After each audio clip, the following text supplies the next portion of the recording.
दावा किया जा रहा है। तो इस हवाले से जब ये वाकया पेश आया तो शर्जील इनाम मेमन साहब हमारे साथ सूबाई वजीर इत्तलात, उनसे बात करते हैं। शर्जील साहब बहुत शुक्रिया। सर, क्या मालूमात हैं आपके पास, ये फायरिंग कहाँ से की गई और कितने लोग जख्मी हुए हैं? देखिए जी, इस वक्त हतमी कोई मैं फिगर नहीं दे सकता, लेकिन इलेक्शन के लास्ट आवर्स में जो है वो कुछ लोगों ने धांधली करने के चक्कर में बदमाशी की है और चीफ मिनिस्टर सिंध ने सख्ती से हिदायत की है आईजी सिंध को कि जो भी इसमें मुलविस है, किसी भी पॉलिटिकल पार्टी का हो, जो भी गलत काम कर रहे हैं उनको फौरी तौर पर गिरफ्तार किया जाए और फौरी तौर पर जो है वो सख्त एक्शन लिया जाए।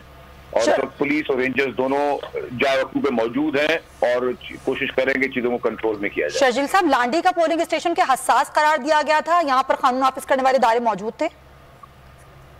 देखिए जी, मैं बताऊं, मुख्तलिफ ये बहुत बड़ा एरिया है, मुख्तलिफ एरिया जहाँ पे डंडे चल रहे, तो लाठियां चल रही थी, वहाँ पुलिस ने पहुंच के उन लोगों को बीच बचाव कराया है। लेकिन जो बाकी जगह हैं, बाकी जगहों पर जहाँ पे फायरिंग वगैरह हुई है, तो वो जहाँ पे पुलिस और रेंजर्स मौजूद नहीं थी वहाँ पे इन्होंने फायरिंग वगैरह की है, लेकिन वहाँ पे भी अब पुलिस और रेंजर्स पहुंच चुकी है। शर्जील साहब, कोई गिरफ्तारी हुई है अभी तक? जी, कुछ लोगों को हिरासत में लिया गया है, लेकिन वो अभी कुछ तफसीलात जो आपको थोड़ी देर में हम दे देंगे। कोई पार्टी से ताल्लुक है जिन लोगों को गिरफ्तार किया गया है?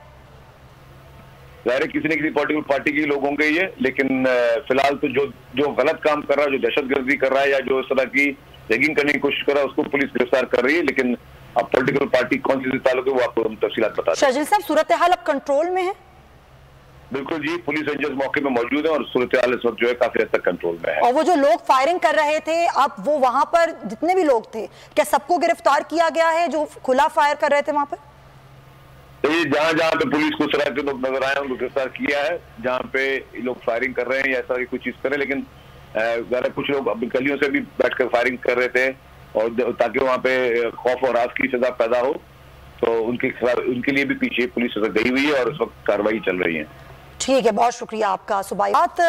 शर्जील इनाम मेमन साहब हमारे साथ मौजूद थे और उनका ये कहना था कि कई गिरफ्तारियां भी अमल में लाई गई हैं। ये थे हसास पोलिंग स्टेशंस, लेकिन यहाँ पर पहले से ही कानून नाफिज करने वाले इदारे थे, पुलिस थी, रेंजर्स थी और अभी इस बारे में पता लगाया जा रहा है कि कितने लोग जख्मी हुए हैं और किस जमात के लोग